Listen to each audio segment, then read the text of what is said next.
నమస్కారం. మీరు చూస్తున్నది అనేక వార్తలను మీకు అందిస్తున్న రుద్ర న్యూస్. కరీంనగర్ జిల్లా సైదాపూర్ మండలంలోని ఈద్గా ప్రాంగణంలో బక్రీద్ పండుగ వేడుకలు ముస్లిం సోదరులు ఘనంగా నిర్వహించారు. ఈ సందర్భంగా ఒకరినొకరు అలాయ్ బలాయ్ తీసుకొని బక్రీద్ ముబారక్ తెలియజేసుకున్నారు.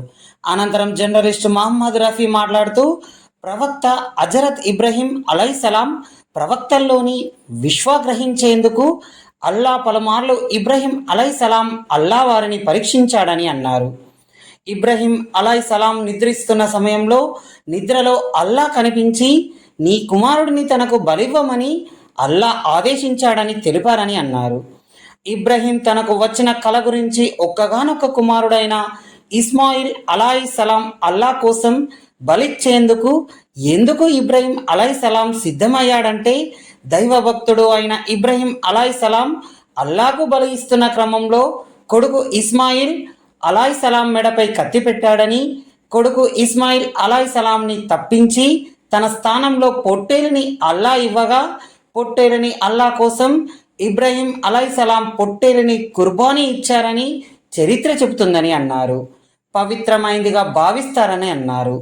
ఒక గొర్రె పొట్టేలు మాంసాన్ని 3 భాగాలుగా చేసి ఒక భాగాన్ని పేదలకు పంచిపెడతారని, మిగిలిన భాగాల్లో 2వ దానిని బంధువులకు, 3వ భాగాన్ని తమ కోసం ఉంచుకుంటారని, దీనినే కుర్బానీ అంటారని అన్నారు. హజ్ యాత్ర ముస్లింలు ఈ మాసంలోనే చేపడతారని అన్నారు. పవిత్ర స్థలం మక్కాను సందర్శించడానికి ఇష్టపడతారని, సౌదీ అరేబియాలోని మక్కా నగరానికి వెళ్ళి మసీద్ అలాగ్ ఆరంలోని కాబా చుట్టూ 7 సార్లు ప్రదక్షిణాలు చేస్తారని, బక్రీద్ పండుగ రోజు ముస్లింలు అందరూ చేరుకొని ప్రార్థనలు చేస్తారని అన్నారు. ప్రార్థనల అనంతరం ఈద్ ముబారక్ అంటూ ఒకరినొకరు శుభాకాంక్షలు చెప్పుకుంటారని అన్నారు. కుర్బానీ ఇవ్వడం ఆనవాయితీ అని, బక్రీద్ పర్వదినం సందర్భంగా ప్రతి ముస్లిం విధిగా పొట్టేలు మాంసాన్ని కుర్బానీ ఇచ్చి పేదలకు పంచడం ఆనవాయితీ అని తెలిపారు. ఈ పండుగ సందర్భంగా ముస్లింలు తమ జీవిత కాలంలో ఒక్కసారైనా అతి పవిత్రమైన మక్కాను సందర్శించి ముక్తిని పొందాలని అన్నారు.